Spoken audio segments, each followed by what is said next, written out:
शनैरुपरमेद् बुद्ध्या धृतिगृहीतया आत्मसंस्थं मनः कृत्वा न किञ्चिदपि चिन्तयेत् यतो यतो निश्चरति मनश्चञ्चलमस्थिरं ततस्ततो नियम्यैतत् ಆತ್ಮನ್ಯೇವ ವಶಂ ನಯೇ.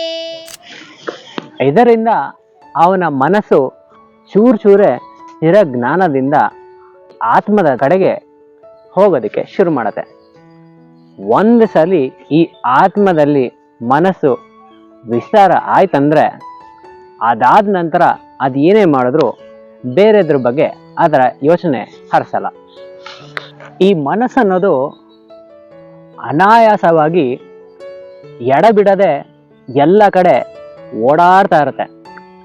ಅಂದರೆ ಯಾವುದೇ ದಾರಿನೂ ಆಗಿರ್ಬೋದು ಅಥವಾ ಯಾವುದೇ ಕಾರಣಕ್ಕಾಗಿರ್ಬೋದು, ಅದಂತೂ ನಾವು ಹೇಳೋದಕ್ಕೆ ಆಗಲ್ಲ.